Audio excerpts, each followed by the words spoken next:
Hey, everybody. Welcome to another episode of Comics Discourse 114. I'm one of your hosts, Brian Newberry. Brian Clark. And I'm Hassan. And tonight we're going to talk some old school Daredevil. Y'all, this does not seem that these issues came out that long ago, but it's 19 years old. The ones we're talking about tonight are Daredevil 100 through, was it 105? 105, This yes. is the Without Fear storyline. Written by Brubaker with art mostly by Michael Lark, but there's several artists pitch hitting, especially on the 100 issue 100, but we'll get to that in a little bit. Um, Brian, you have been reading some comics on the side that kind of tie into this a little bit, sort of loosely. Um, been reading some Jessica Jones, haven't you? I have. So the Daredevil show has some appearances by Jessica Jones, and the Bendis Alias book. I love that book. Yep. And Jessica Jones, she pops up every once in a while.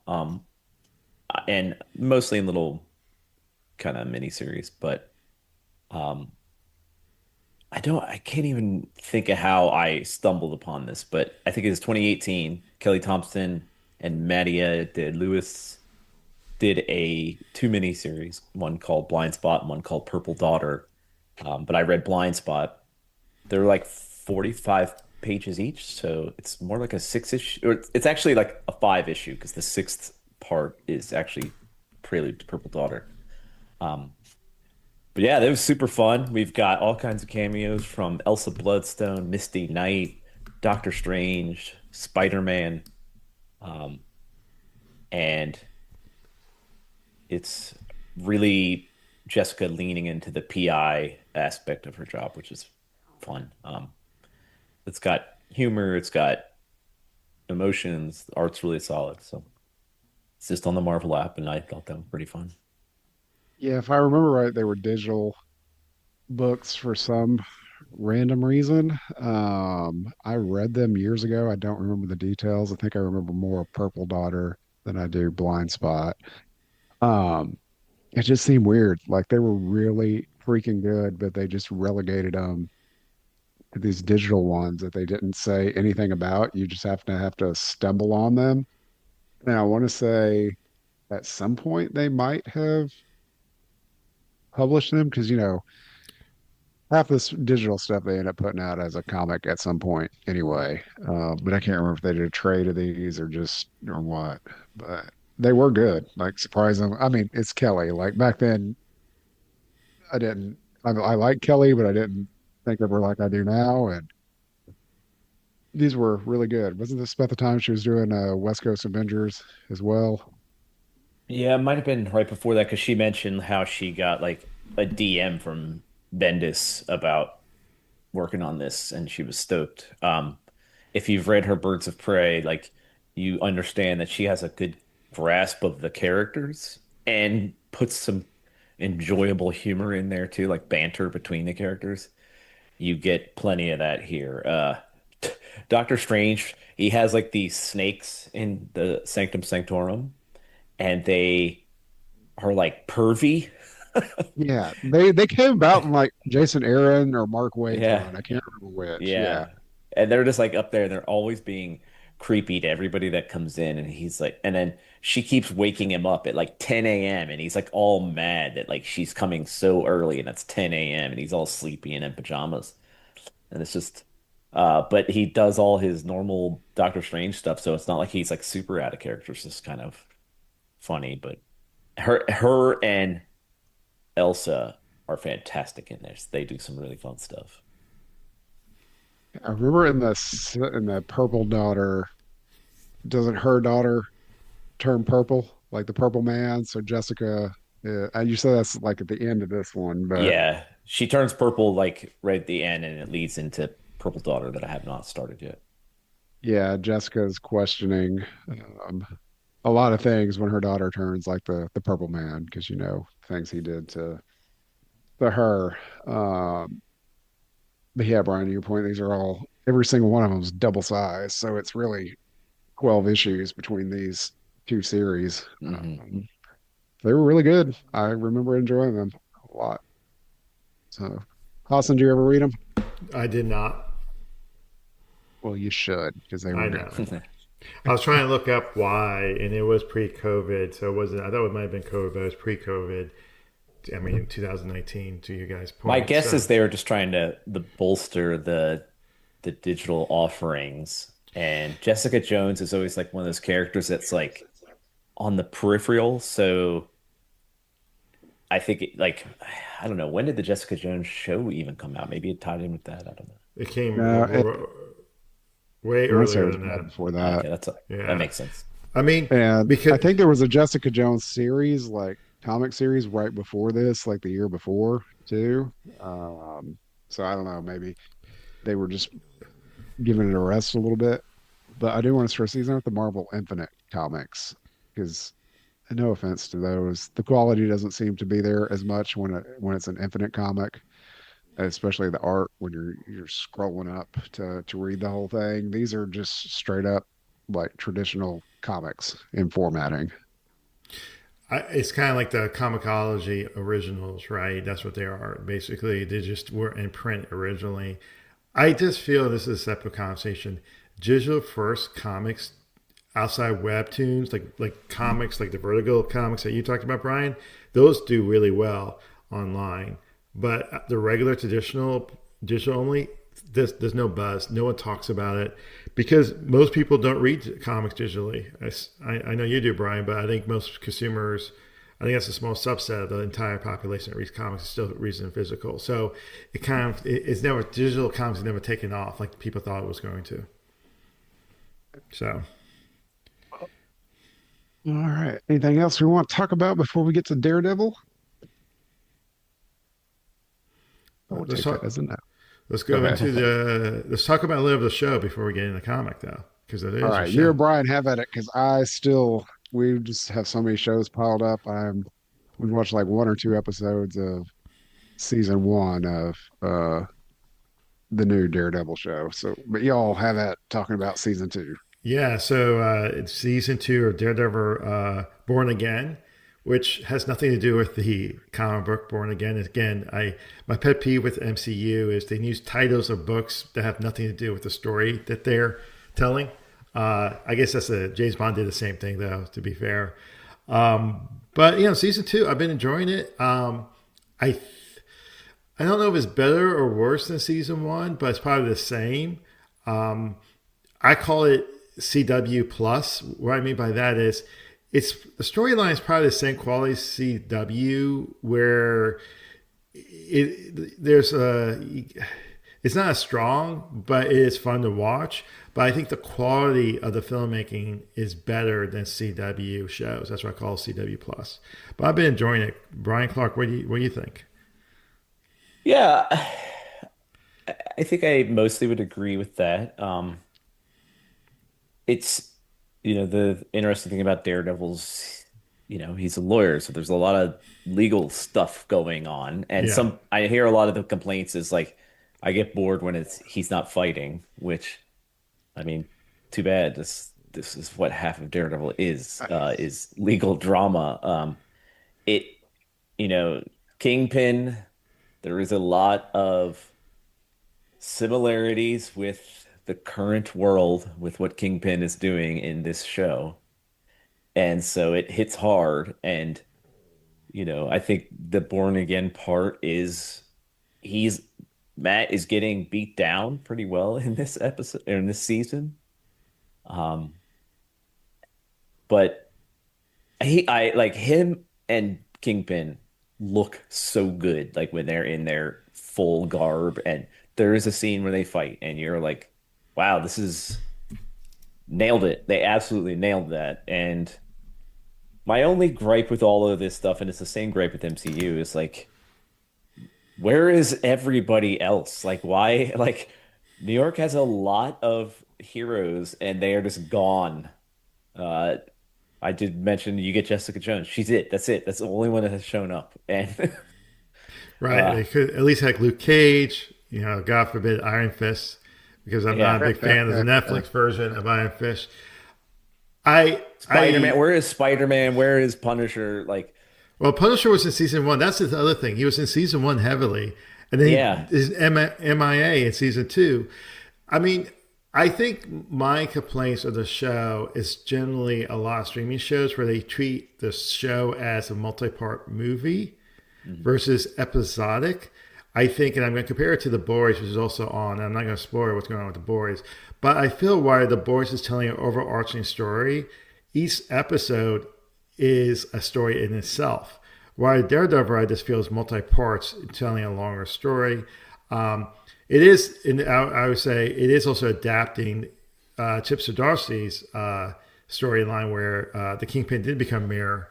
And the other thing is, I wish they had other characters from the Daredevil comics besides the Kingpin, and we have Bullseye, which, by the way, it is the Bullseye in this show is definitely 100 times better than any Bullseye I've ever seen, which is not a high bar. I'm thinking about the Daredevil movie. Except for like, why does he look not like Bullseye? Like, Yeah, like make his costume look like Bullseye. That's it. I agree with you. they nailed Daredevil, they nailed Jessica Jones, they nailed Kingpin, and then Bullseye just looks like a generic GI Joe. And He does. I mean, I don't know why. I mean, don't give him the tattoo like they did, like in the Daredevil movie. The stupid, like, it's not even a tattoo. It's like a engraved It's in like his he's head. scarred. He Yeah, scarred his forehead. Yeah. but like make him have the stupid costume. That's classic. And it's like they were like, we got the color, that's good enough, we're out. and we're gonna talk about this in the comic book. There are a lot more Daredevil characters besides the Kingpin and Bullseye and Elektra, right?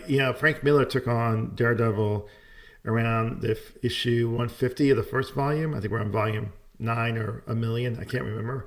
But it's like there were a lot of other characters that they introduced, a lot more villains. And like they could have brought in some other characters that they haven't used, right? Because again, some of this is also, I feel, repeating some of the beats that they had in the season 3 of the Netflix show, which was an adaptation of Born Again. So I'm enjoying it. I also think like there's this one female character, and we're going to spoil this a little bit, who was a lawyer that Matt had a relationship in season 1, and I feel like her personality, her turn in the season, it's just out of left field. I know she's a little crazy because she was attacked in season 1, but it still seems out of left turn. But it's enjoyable. I enjoyed it. There's no question about it. It's definitely worth watching, and yeah, I'm looking forward to more of the stuff. Yeah, there's two characters that are interesting. There's Buck, who is like a hitman for Kingpin. Oh, I love Buck. Yeah, and then there is Charles, who is played by, oh, what is that actor's name from Scream? Matthew Lillard. And Oh yes, yes. I'm trying not to look it up, and I do, and I both don't. But I'm like, I don't understand what his deal is. He's very weird. Yeah. They have a CIA agent who you don't know what his deal is, but you know that he's very powerful, but you Yeah. don't know how he is. He And has Buck, a lot of say over Kingpin, but then he also has a lot of connections to Jessica. yeah. And then Buck is very cool. He's a former British military guy who's now Kingpin's right hand person, and you don't want to mess with him at all.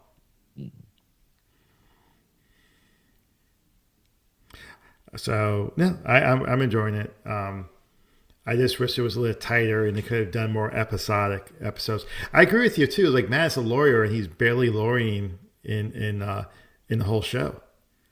Like, and like people are like, oh, they want to see him more fighting. I'm like, but part of it is he has an actual life.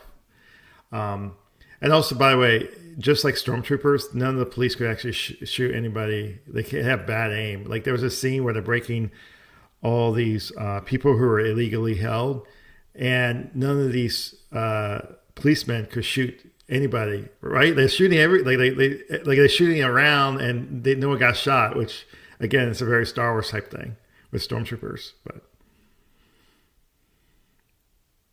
awesome. All right. Well, let's talk about Without Fear, or as I like to call it, Daredevil versus Scarecrow. I was thinking the exact same thing. Or if Scarecrow were a Sandman mask. Yeah, Yeah, or the Taskmaster's MCU mask. Mask Um, of Phantasm. That too. yeah, Yep. that true. Yeah, too. Yep. Oh, well, let's run down some credits here because issue 100 is, of course, a big anniversary issue, and they brought in it's exercise, and they brought in a lot of Daredevil artists from the past. So we have the Ed Brubaker wrote it, but we have Michael Lark and Stefano um, Giordano Hmm. as the main artist. But then throughout this, we have like John Romita Sr. and Al Milgrom, Gene Colan, Bill Sienkiewicz, Alex Maley, Lee Bermejo, and I think I missed Marco Djurevec. I have no Hmm. idea if I just slaughtered that name, but they all have like two or three pages here. And And a killer cover.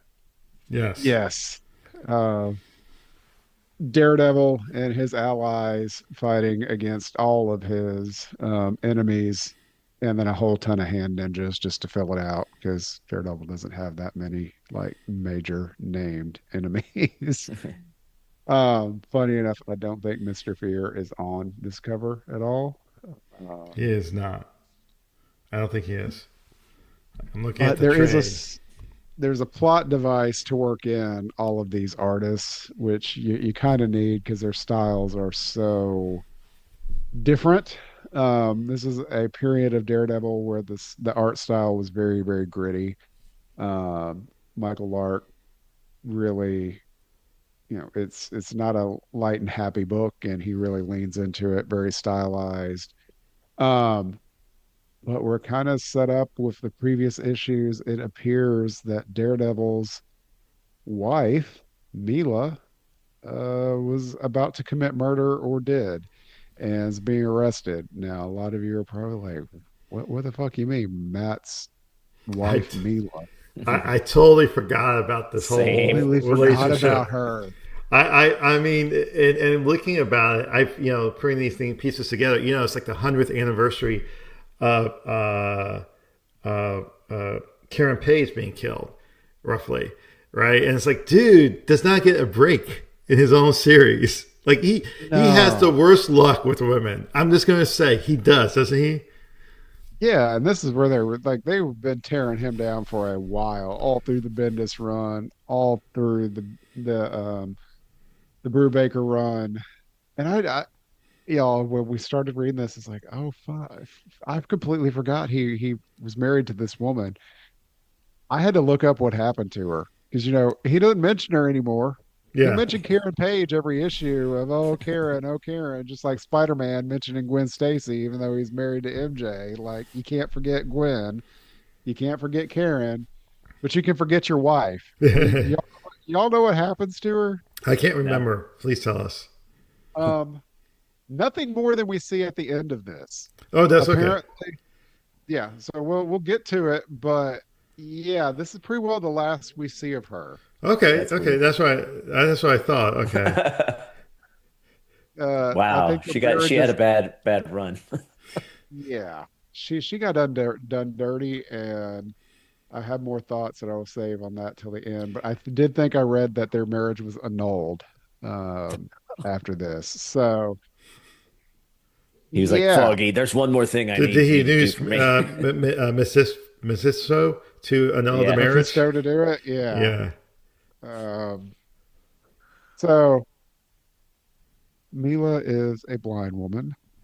Very nice. I can't remember how they ended up getting married, like because I have not read these issues in such a long time. I feel like he just woke up one day and he was married, and everybody But, was like, "What the fuck?" I I'm pretty think, sure that it happened in an issue, like they had a wedding issue. but I also think Bendis introduced her, right? I think, Mhm. and so, I mean, the thing about this during this time period, Daredevil, this was peak Daredevil, right? This is, you know, with they had Kevin Smith launch it with Joe Casada, and ever since then they had top creative teams on the book. You got, and then Ed Brubaker took it over from Bendis, and it was seamless. Taking it to, it was like it was a seamless transition. But yeah, it is. It But was both good all the Ben. way till Shadowland or whatever it was called. Oh yes, yes. Like I was all in. Daredevil was the reason I got back into reading Marvel comics was with Marvel Knights, and I was so loving Daredevil until Shadowland. Horrible, horrible event. But going back to this, they all love putting Matt through the ringer, though. I think it's because of Born Again. Frank Miller's Born Again. They're like, oh, Frank Miller did a great job of shitting on Matt and making Matt like destroying Matt and then rebuilding him up. Let's keep doing that on and on and Over on. and over and over again. Which is why when Mark Ray took over Daredevil, he sort of did it different. His approach was different because everyone else had been doing the same approach, so it felt very fresh. Now, eventually, of course, you have to do something to the character because it can't be all, happy land. That can't be Daredevil. Uh, it turns out that Mr. Fear, aka Scarecrow, had gassed Mila, and whenever these people that he's gassing get irritated or upset, they kind of go crazy and act out. And she did actually try to kill this person. She's arrested. And Mr. Fear has a beef against Daredevil because they were in law school together and he just hates Matt Murdock. It's like the stupidest motivation. Sorry. It kind But of it's is. it's old school because I think he first appeared in the original Daredevil volume '95, something like that. He's been around for like decades Well, and this is prior to like this. Mr. Fear number two. It I think wasn't the it's original, no, it's number two and three. three. It's yeah, yeah. Uh, um, so It's like a Matt knows Batman who thing, the by the guy way. Isn't it a Batman thing to have like an old like classmate be your villain? Yeah. I Yeah, was thinking that, yeah. or Peter Yep. Parker. Um, well, he's kind of taken over the underworld of Hell's Kitchen area, but we got to layer on something else too. With the Hood is a big thing at this point in Marvel, and the Hood's trying to draw together all the New York underworld period. So he bumps up against Mr. Fear later in the storyline. But while Mila's getting arrested, Mr. Fear is gassing Matt at the same time and doing his little ha ha ha, I've got you. I win, jackass speech to him. Um, Matt gets away, but he does get a face full of this shit. And that's kind of how we play with all the different artists in this book. So Matt goes in and out of having visions and episodes. Like he's thrown off the, like 10th story building and somehow survives because it's Daredevil. Um, but people start chasing him, cops and bad guys just trying to get like a bounty that's out on him. And every time he starts getting worked up, he slips into one of these visions and sees like the hand ninjas fighting him, or he sees Kingpin beating the shit out of him. At one point, he sees Elektra and Karen Page, and it's really like a homeless lady that he's about to mac on, and she's freaked out. Like, there's all this type of stuff. And when he's beating up like the hand ninjas, he's actually beating up the New York police. Um, yeah, the art on it is amazing. You can't, this issue is really, really good. And every one of these people get like 2 pages. Um, but it just really is reminiscent of kind of tripping through Matt's history. You have a couple pages where he's fighting with Black Widow. I always kind of forget that, way, way, way, way, way back, Daredevil and Black Widow were a thing. The comic was even called that. Yeah, they It were. Yeah, was. Yeah, yes, I was amazed that there was John Romita Senior art in this, and it looked yes. Yep. good. They looked They're very like, good. I was like, look at you, dude. 2 pages of Sienkiewicz with Elektra, amazing. Yes. Um, but Matt really figures out, okay, he figures out how to kind of overcome the gas. There does not appear to be like a cure that it wears off because his wife is still trapped under it, but Matt just with his daredevil willpower is able to overcome it through meditation and keeping himself calm. I don't know. It works its way out of his system, but apparently it does not everybody else's. Matt's going to an apartment to try to find um, Mr. Fear, and when he gets there, there's some dude strapped to a table with a bomb, and it blows up, and it looks like people think Daredevil blew this dude up. Um, he finally gets home, and Foggy tells him, "Hey, dude, where you been? Your wife's in jail for attempted murder." And he's like, "What? We got to get her out." So that's kind of what the next several issues are. Like she's gone crazy. Like she is well off the deep end. She'll seem fine, and then all of a sudden she just attacks people and goes nuts. I feel bad for her because the only reason she got through this being all fucked up was because she married Matt. Yeah, She's not like a hero or villain or anything. And she's a then normal woman. yeah, Yeah, yeah. Also during this time period, Matt was outed or dead as a Daredevil, but then somehow I can't remember because I haven't reread these issues in a long time. Some people think he is, some people are not. It's like it's a little question mark. I think still if he is or he isn't. Some people believe he is. I think so, or do all people think he knows he is Daredevil? I can't. It seems very he had been like put into jail for Daredevil's oh, crimes, but that's then right. And then got Iron got got Fist out. Yeah, because Iron Fist was Daredevil. That's right. That's right. Spoilers. yeah. Danny Rand was Daredevil. That's right. There was a Daredevil going on. That's the start. Ed Brubaker's run was. That's a great storyline too. I thought about picking that one, but then Matt wasn't Daredevil in that storyline. So I have a page from that story. oh, look at It's you. pretty awesome. Also, look at you. Man, this is going back to this. This is peak Marvel. Like this is what started. We had the Netflix shows that I like to call the Netflix universe of MCU, and this was started. They had Iron Fist, they had Luke Cage, they had Jessica Jones, Daredevil. They really started putting them together around this time, which led to them having those shows, right? It was just great because we get the awesome Iron Fist comic book by Ed Brubaker and Matt Fraction eventually, and that's still like I That's a still good think it's book. one.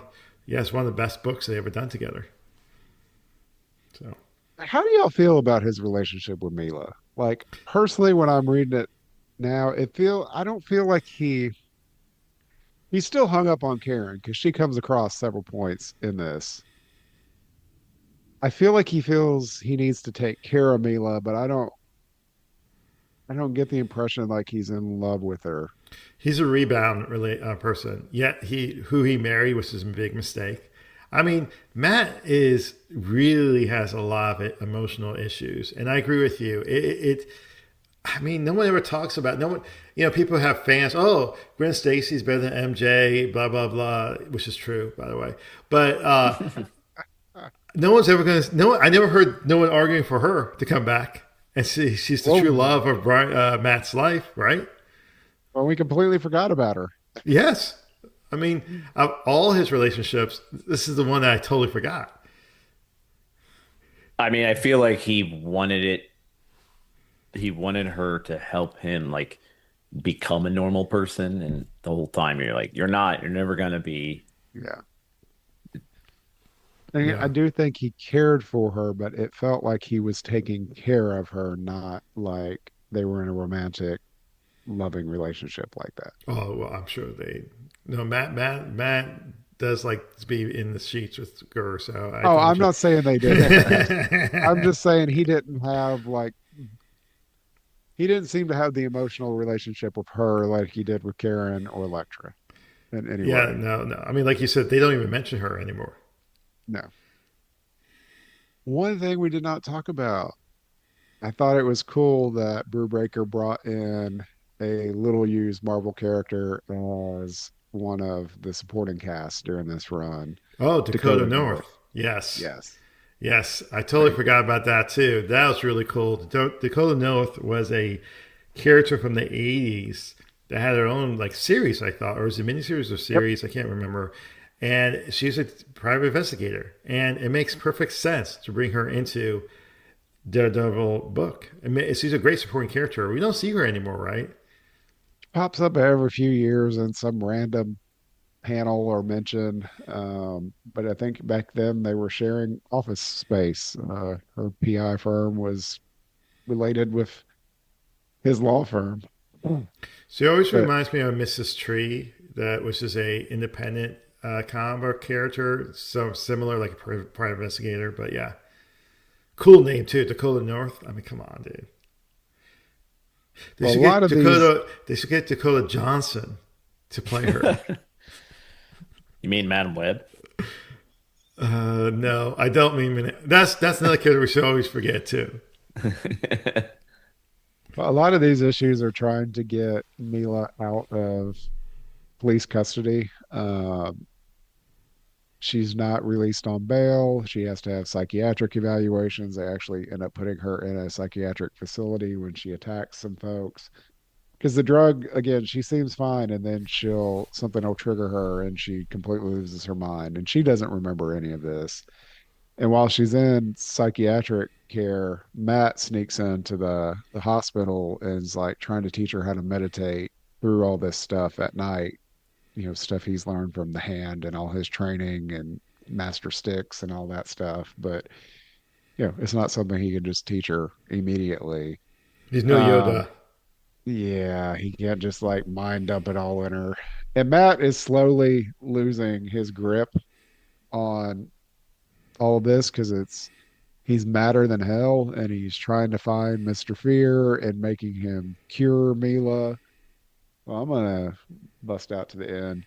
There is no cure for this. No. Matt is able to get over it, but apparently he's the only one. And the dude that blew up um, was a guy that helped Mr. Fear create his gases and refine them. And he specifically killed the dude before a cure could be made, which all to fuck with Matt big time. Yeah, and he had his whole plan. It's so like and this is not this, but it read like more like a Batman book where the Batman villain trying to outsmart Batman. I guess the Scarecrow in this case. Um, but no, he like throughout the whole series, Matt was always behind him. Like you think Matt's ahead, and then nope, he gets ahead.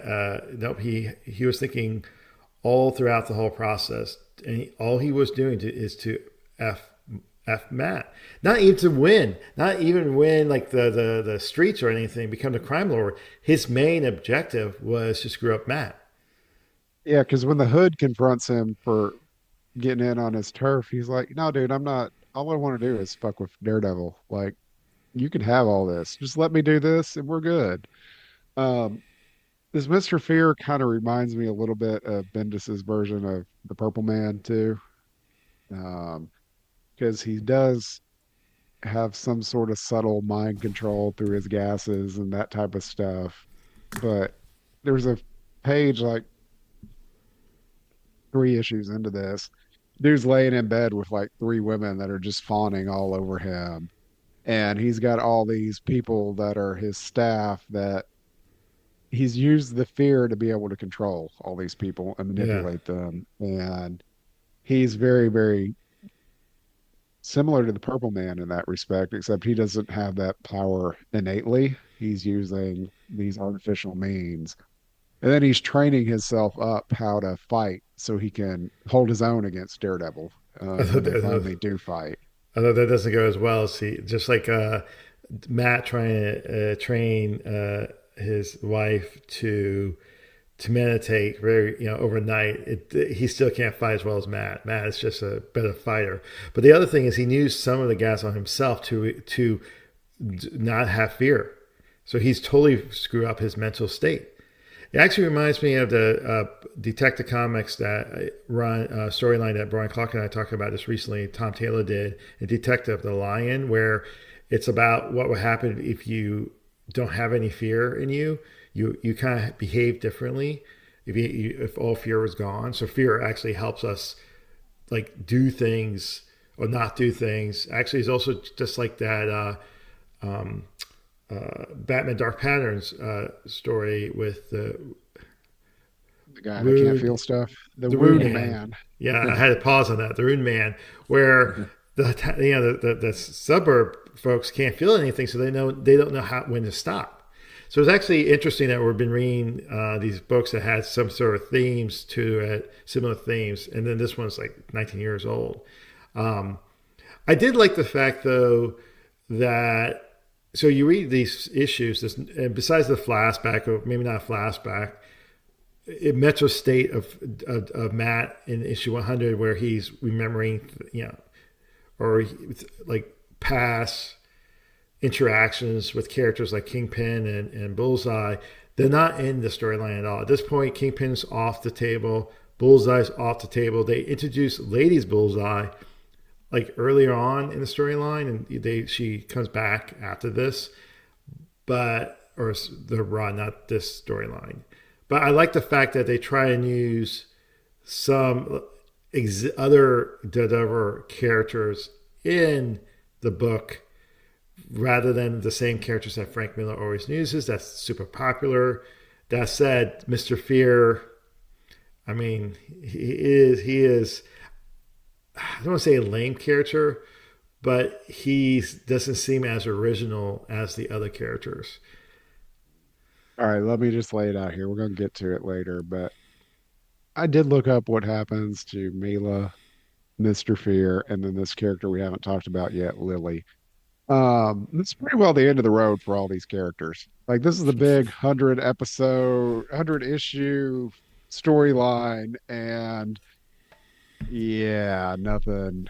These are not classic Daredevil characters, even though they seem very ingrained in the moment. And Mr. Fear seems like a, grand maestro behind the scenes, and I don't feel like he really is. Um, well, Matt does get Mila out of custody. She's transferred to his house on house arrest with an aide, and he and Foggy do some ethically gray shit to get her home, though. There's this character in the book called Lily who apparently has a crush on Matt, and she has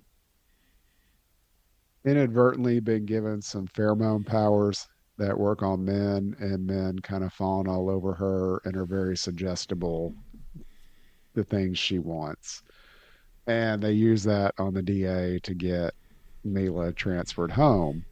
Um, she was a witness to the event of the guy getting pushed that got Mila arrested, and she just kind of starts recanting her story and twists it all around. And the DA is like, "Okay, we can come to an accommodation."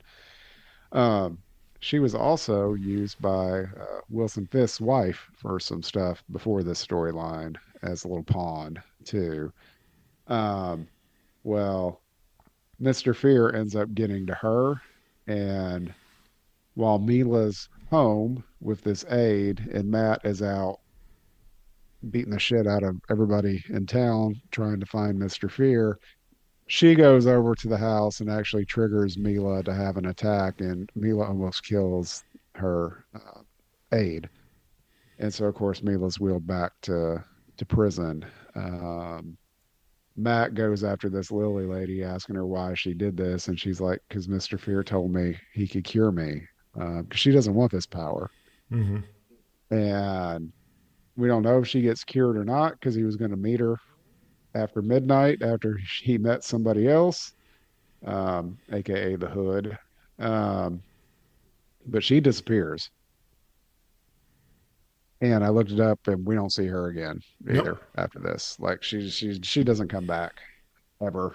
Um, yeah, and there's this little subplot with the Hood that not really going to go into much, except he butts head with Mr. Fear and then kind of clears the way for Fear to do whatever he needs to do. But Matt That finds part, his wife. Go I ahead. would say that part, like it's was very anticlimactic. I Yes. was like, oh man, he's gonna wreck this dude, and then he's like, oh, we're cool. No, we're cool. I thought the Especially same. when the hood appears and just blasts two of the guys, Yeah, two guys' heads off that were with Mr. Fear. He's like, yeah, it just appears with his guns and kills them. Yeah. Um, after he explains himself, he's all for Mr. Fear. Um, Matt does almost kill Lily though. Like he is about to snap her head off, just how upset he is with all this before she disappears. And then ultimately Matt has a fight with Mr. Fear and he is told like there's no cure. Your wife is stuck like this. That's why I killed that guy. I'm fucking with you and I won from the start. Like this whole time you've been thinking you can fix all this. You can't. I won before you even knew what was going on. Ha ha ha ha ha. Did Matt like got A plus in a class and he got A minus, and this is how they had this Matt got on law why review and Mr. I Fear didn't. I don't know. I mean it's like wow. My dude has done all of this just to fuck with some dude from law school. Now, I will say there are some people in my law school class I do not like. I would not go to anywhere near any You're administrators not to good. do anything to them. But dude goes to the cops and confesses, and he's like, "Yeah, everything you said is right." And he doesn't say who Daredevil is because he could. He decides not to, and they let Mila out, but they send her to a mental health facility that she is just gonna be in forever. Because this is where I think we last see her. Matt puts her in this I facility, and she's never mentioned again. I think this is why we don't remember her because they don't mention her. Because I think Ed Brubaker leaves maybe a year later, and then we get Shadowland, and yeah, um, but we don't need to see her. And then I mean, just talk about Mr. Fear. What happens to him? He goes to prison, and he has set himself up where he's ruling the prison with his because he got the same powers as Lily, so he can control all these people. Like the officers, the female officers, are waiting for him in his bed, and all everybody's doing everything for him. It's Yeah, he does show up. I read once more in like 2018 as part of one of the Null events in the background, but that just means he's like background filler. Um, ooh, null event. Ooh, yeah, my favorite. um, it I just seems. want. Go ahead, Hostel. Sorry. It just seems like it was actually a great ending, I thought, with Mr. Fear because, like, you know, he's ruling the prison, and you think, okay, what's going to come next? What's going to come next? And what Brian mentioned is that nothing ever comes up from. We never really see this character again. It's like a one and done storyline, basically. Yep. Well, I want Mila to come back as a Daredevil villain, and Maybe Stephanie she got some Phillips. beef. Stephanie Phillips, if you listen, bring her back. Yeah, she needs to be like the new Lady Bullseye or whatever, or She is Echo or blind. something. Yeah. So and maybe she could have some fear powers or something since she's got all this weird mental stuff going on. I don't know. Matt Matt did that lady wrong. Because literally, like, let's just he could have called up Reed Richards, he could have called up Beast, he could have called up Doctor Strange, somebody to help this lady. No, I'm just gonna put her in a mental health home and leave her there and divorce her behind her back. Like that's fine. I did like the storyline though. We were making fun of Matt's decisions afterwards, but I actually liked it because I thought it was well done in terms of the emotional level, and Marco Lark's art is really great in this, like with the storytelling, and I think he's really a great. He's a fantastic Daredevil artist. Obviously, he's Ed Brubaker, so again, the story was great. The characters, it's definitely like a crime type story too, like with his Ed Brubaker's expertise in it. Maybe you should do a book called Criminal or something like that. But I thought it was well done, and again, and I like the first issue of Stephanie Phillips' Daredevil, and I did like Chip Zdarsky's Daredevil run. But reading this makes me realize that this we still don't get the same level of Daredevil comics that we got back when in the odds when this was going on. Yeah, it's. I mean, there is a lot of uh, courtroom drama again, but this has Ox and Smasher and Fancy Yes. Dan, like kind of really goofball They're baddies. very Dick Tracy Yeah, gangsters as the henchmen for Mr. Fear. Yeah. yeah, and the Hood, and and it's like this is why this only happens in comics. Like if you think real hard about it, you're like that's kind of goofy, but like it's fun. It's fun. You know, you get to watch Daredevil and Smasher fight, like, and you're like, okay, that kind of like light. I guess not lightens the mood, but like definitely like changes the pace for a little bit. Um, you know, it's this like you said, Brian, with all these characters he could have called, it's the same kind of issue. Like where is everybody? Why is he acting so alone?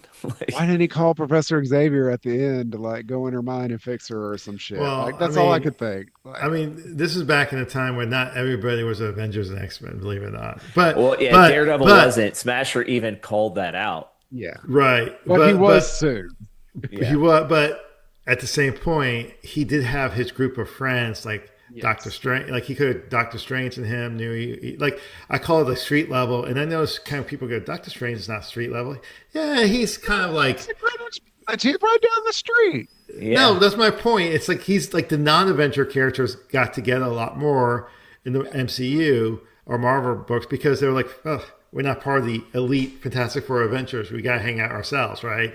And so, and what about his friend Peter? Peter Parker could come up with something, even though he can't make rent. Peter Parker's pretty smart. I Where's Yeah, Peter in this? I mean, I know I'm just bitching about the end just because of what happens to his wife, but it's it's a it's a good storyline of watching him devolve and kind of lose his shit. Um, but yeah, they did her dirty. I want her to come back and just fuck him up now. He deserves it. She becomes a villain. That would be sick. Yes, I'm feeling it. Like, oh, I'm your wife from 20 years ago. Fuck you. She's a much stronger blind character. maybe for a Austin, we know what happens in these mental health hospitals. Like we've seen what happens when you go into Arkham. You come out stronger and crazier. yes, yes. Uh, I think Marvel needs to come out with a whole series of books, sort of like in the vein of What If, but it's like the characters get together like in between the stories, and they're like, "Oh, hey, how was your last week? How have you been?" And Matt's talking to Doctor Strange, and he's like, "Oh," he tells him, "My wife's all messed up, and I just left her." And he's like, "I'm sorry, what did you do?" well, I mean, Doctor Strange. Dr. Strange ain't got much room to talk. I know, I but mean, he says some I shit know, too, I and then they're know, all I just know, like I they're know. all like, "Oh my God!" Like they need Oh. instead of night nurse, they just have like some some therapist. It's like, what is wrong with all of you? I I know what they should do. Is they should do a limited series, Matt Murdock's ex girlfriends. It'd be like a 24-part series. One is her It should be girlfriend. a villain team. Yes. Oh, that would be At hysterical. least Batman just sleeps with villains. That's the he just goes straight to villains. He likes Black baddies. Widow and Elektra could lead this team. Yeah. But you know, it's funny. Like again, I actually read some of the early because I'm a big Daredevil fan, and I actually went and reread some of the early Daredevil stuff. It's totally different. I mean, you had the at one point Matt pretending he had a twin brother. You know, all these like weird stories and stuff that. But it's funny to bring them when they bring them into current continuity because Chip Zdarsky brought some of that into his run. And it's like it's totally ridiculous. Some of the stuff that Matt did back in the day. So I'm gonna go say something. I was thinking about Daredevil, and I'm gonna say this because you know people always say Moon Knight is like the Marvel's versions of Batman, or I kind of call it the Kmart version of Batman. Um, but I always feel Daredevil is really Marvel's version of Batman in terms of the emotion, the crime, the villains. Like that's obviously both were elevated by Frank Miller, so that's probably might be the reason why I think that too. But when I read Daredevil, I'm not saying that Daredevil is Batman or vice versa, but if you're a fan of Batman books, you definitely generally are a fan of Daredevil and vice versa, I think so. But this is why I love Daredevil. Yeah, I think Daredevil's. I mean, look wise, Moon Knight is more Batman, but tone But wise, Daredevil is that's what more I mean. It's just Batman. on the Yeah. surface level. Yeah, because he also at one point he was rich. He had like the vehicles, the equipment, but that's on the surface level. The substance, Daredevil is more like Batman. I mean, honestly, he's more probably more like the absolute Batman at this point because they're both poor. Um, but yeah, All right, these were fun to revisit. It had been a long time, so long we forgot about the wife, but But so did he. so did he. All right, folks. Well, thanks for listening. Next week we're gonna have Frank back with us for our second part of our Witch Hat Atelier read through. We're going to do halfway through volume two and then all of volume three, which I will save this for next week a little more, but y'all, that show is good. I hope you're watching it. So, all right, folks. Hassan, where can they find us? you can follow us on all social media platforms, including TikTok, Comics Discourse 114. If you like to send us a note about this episode or any other episodes, you could send us an email at comicsdiscourse114@gmail.com. And please leave us a 5-star review wherever you listen to your podcasts. All right, everybody. Thank you, and we'll catch you soon. Bye. See you.